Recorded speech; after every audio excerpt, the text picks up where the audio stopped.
Hello everyone, आप सभी का स्वागत है इस वीडियो में। तो आज मैं एक बहुत ही इम्पोर्टेंट टॉपिक के बारे में डिस्कस करने वाला हूं, जो कि है एनआरए। तो एनआरए ये हर स्टूडेंट को जाननी जरूरी है, क्योंकि आगे आकर अगर आप कॉम्पिटिटिव के एग्जाम प्रिपेयर करने वाले हो तो आपको ये इसके बारे में डिटेल जानना पड़ेगा।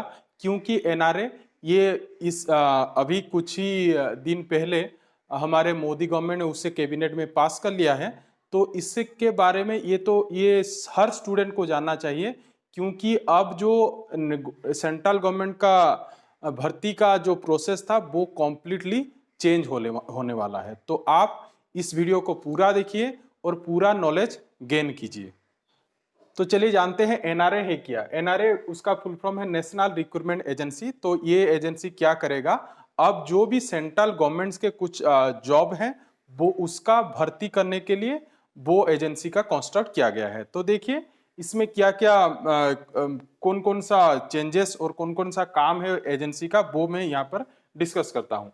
तो देखिए एनआरए पर क्या होगा, ये क्या करेगा, अब एसएससी कॉमन जो क्या होता है स्टाफ सिलेक्शन कमीशन, जो हमारे सेंट्रल गवर्नमेंट के जॉब निकलते हैं उसके उसके जितने भी एग्जाम होंगे, और रेलवे के एग्जाम और बैंक के, वो भी कौन कौन से ग्रुप का, group B and group C का, उनके जितने भी एग्जाम्स होते थे, अब क्या होगा, एनआरए क्या करेगा, उनके लिए, इन तीनों के लिए, एसएससी के लिए, आरआरबी के लिए, आईबीपीएस के लिए, वो फिर कौन सा ग्रुप के लिए, group B and group C के लिए एक ही कॉमन एग्जाम करने वाला है।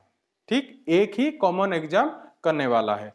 तो अब क्या होता था, जो हमारे अभी का सिस्टम जो है, आपको क्या करना पड़ता था, एसएससी के लिए अलग फॉर्म पकाना पड़ता था, फिर आरआरबी के लिए फिर अलग फॉर्म पकाना पड़ता था, फिर आईबीपीएस के लिए फिर उसके लिए भी अलग से फॉर्म पकाना पड़ता था।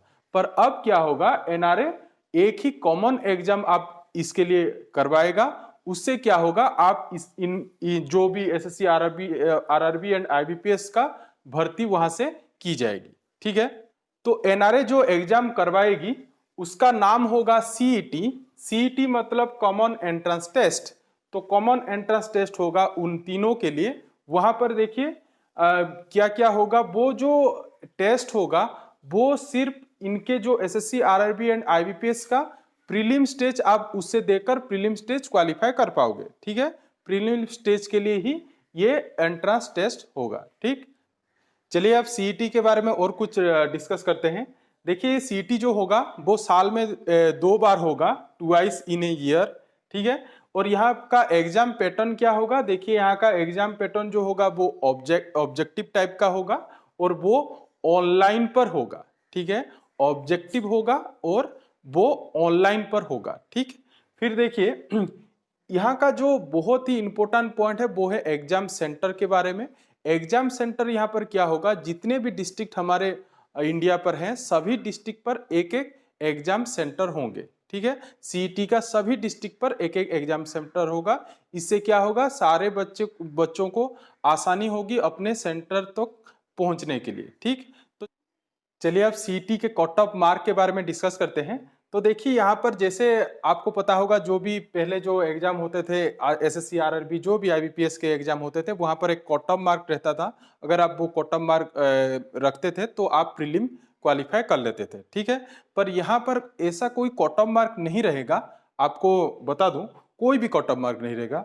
तो इस यहाँ का प्रोसेस कैसे होगा, देखिए कट ऑफ मार्क रहेगा वो थोड़ा अलग रहेगा। सीईटी पर कोई भी कट ऑफ मार्क नहीं रहेगा। तो देखिए कट ऑफ मार्क कैसे रहेगा, मैं एक एग्जांपल के थ्रू आपको बताता हूं। मान लीजिए सीईटी पर एग्जाम हुआ 200 मार्क्स का। ठीक है, 200 मार्क्स का मान लीजिए एग्जाम हुआ, और आपने वहां क्या किया, सपोज मान लीजिए आपने वहां पर सिक्योर किया 120 मार्क्स। ठीक है, आपने ये सिक्योर किया 120।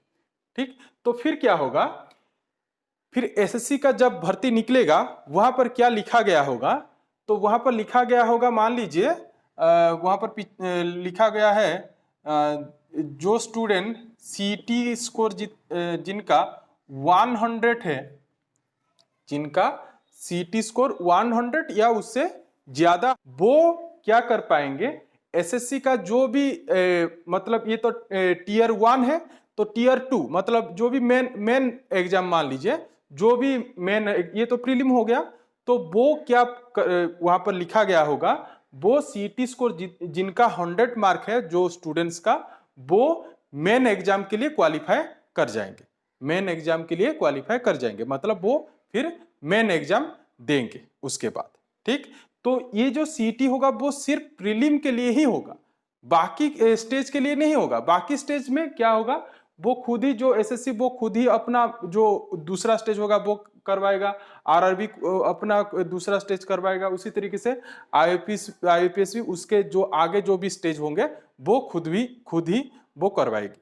ठीक है, देखिए सीईटी का जो स्कोर होगा, आपने जो फर्स्ट अटेम्प्ट पर रखे होंगे, आप अगर चाहें तो वो स्कोर आप इंप्रूव कर सकते हो। कैसे, तो देखिए ये जो सीईटी का स्कोर आपने रखा होगा, मान लीजिए आपने रखा है 120, ठीक है, तो ये जो 120 आपने स्कोर रखा है, ये स्कोर 3 साल तक वैलिड होगा, ये स्कोर 3 साल तक वैलिड होगा। 3 साल तक वैलिड होगा तो आप क्या कर सकते हो, मान लीजिए आपको 120 से थोड़ा ज्यादा चाहिए, ठीक, तो आपने क्या किया, फिर फर्स्ट अटेम्प्ट के बाद फिर और एक बार सीईटी दिया, तो वहां पर आपने मान लीजिए स्कोर कर लिया 135, ठीक है, तो आपका अब स्कोर 120 ना होकर कितना हो जाएगा, 135 हो जाएगा। ठीक, तो आप 3 साल में अगर 6 टाइम्स भी आप सीईटी अपियर करना चाहें तो भी कर सकते हो। तो वहां पर आपका स्कोर कैसे डिटरमाइन किया जाएगा, जो बेस्ट होगा 3 साल में, मतलब 6 अटेम्प्ट में जो आपका बेस्ट स्कोर होगा वही सीईटी स्कोर होगा। ठीक, तो उसी हिसाब से आप फिर जो एग्जाम आएगा वहां पर आप स्कोर के हिसाब से आप मेन के लिए क्वालिफाई कर पाओगे। ठीक है, तो चलिए आप सिलेबस के बारे में इसका डिस्कस कर लेते हैं। तो सीईटी में जो सिलेबस होगा वो कैसा होगा, देखिए अब क्या होगा, ये तीनों common SSC, RRB and IBPS के लिए कॉमन एक एग्जाम होगा। तो यहाँ पर क्या होगा, तीनों को मिलाकर तीनों का सिलेबस, अभी जो सिलेबस है उसे देखकर एक कॉमन सिलेबस बनाया जाएगा और वहां से जो क्वेश्चन पूछे जाएंगे। ठीक है, इस टाइप का यहाँ पर सिलेबस होगा।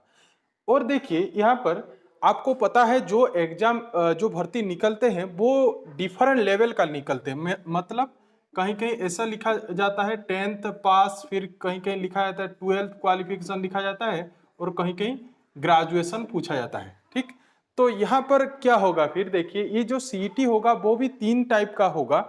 एक तो 10th लेवल के लिए अलग सा होगा, 12th लेवल के लिए अलग सा, और ग्रेजुएशन लेवल के लिए अलग सा होगा। ठीक है, और तीनों के लिए सिलेबस भी अलग अलग होंगे। ठीक, ऐसा नहीं कि आपने ग्रेजुएशन लेवल क्वालिफाई कर लिया तो इसका मतलब ये नहीं कि आपने 10th एंड 12th भी कर लिया। आपको अगर 10th लेवल के लिए भर्ती जो निकलेगा उसके लिए अगर आपको फॉर्म पकाना है, मगर मतलब क्वालिफाई करना है, तो आपको 10th लेवल सीईटी फिर वहां पर स्कोर करना पड़ेगा। ठीक है, तो तभी जाकर आप 10th लेवल के लिए क्वालिफाई करोगे। ऐसे नहीं कि ग्रेजुएशन कर लिया मतलब 12th एंड 12th ग्रेजुएशन तो लेवल कर लिया तो इसलिए 10th लेवल के लिए भी आप क्वालिफाई कर गए एंड 12th लेवल के लिए, ऐसे नहीं। आपको 10th एंड 12th लेवल के लिए अलग अलग एग्जाम होंगे, वहां पर आपको सेपरेटली क्वालिफाई करना पड़ेगा। ठीक, तो फाइनली इसके बेनिफिट्स के बारे में डिस्कस कर लेते हैं। तो देखिए इसके बहुत सारे बेनिफिट्स हैं, तो उसमें से मैं कुछ बेनिफिट्स बताता हूं। जैसे कि देखिए पहले क्या होता था, आपको जो भी एसएसबी, जो भी आरआरबी और आईपीएस के लिए अलग अलग फॉर्म पकाने पड़ते थे, तो उसके लिए आपको अलग अलग फीस भरना पड़ता था। अब क्या होगा, आप एक ही एग्जाम देना पड़ेगा सीईटी, तो इसलिए आप एक ही फीस डिपॉजिट करोगे। तो इससे क्या होगा, आपकी जो अननेसेसरी जो मनी वेस्ट होती थी 3-4 फॉर्म डालने में, तो अब वो नहीं होगा। ये एक बहुत ही इंपॉर्टेंट यहाँ पर बेनिफिट हमें मिलने वाला है। फिर देखिए बहुत सारे एग्जाम सेंटर होने से अब बच्चों को कहीं भी अगर एग्जाम देना हो तो वो उनके डिस्ट्रिक्ट पर होगा, तो वो आसानी से जल्दी से अपने सेंटर पर पहुंच पाएंगे। ये एक दूसरा बहुत ही इंपॉर्टेंट बेनिफिट मिलेगा। और तीसरा बेनिफिट, जो भी गर्ल्स, जो भी वोमेन्स जो भी एग्जाम देने जाते थे, उन्हें बहुत प्रॉब्लम ये होता था कि बहुत दूर अगर हो तो सेंटर उन्हें जाने में थोड़ा प्रॉब्लम होता था। अब क्या होगा, जहां जो सेंटर जो अपने डिस्ट्रिक्ट पर मतलब वो जहाँ होंगे उनके ही डिस्ट्रिक्ट पर एक सेंटर होगा, तो वो आसानी से वहाँ पर पहुँच पाएंगे। ये एक बहुत ही इम्पोर्टेंट बेनिफिट इससे हमें मिलेगा। ठीक है, तो बस आज के लिए इतना ही। अगर इसके ऊपर और भी आपको डिटेल जानना है तो आप डिस्क्रिप्शन में मेरा टेलीग्राम चैनल का लिंक है, वहाँ आप मुझे टेलीग्राम चैनल पर ज्वाइन करके उसका जो भी डॉक्यूमेंट है वो आप वहाँ से आप ले सकते हो और उसे डिटेल पढ़ सकते हो। ठीक, तो फाइनली अगर आपको मेरा वीडियो पसंद आ रहा है तो प्लीज़ लाइक करें, सब्सक्राइब करें और इस वीडियो को जितना हो सके शेयर करें। Thank you.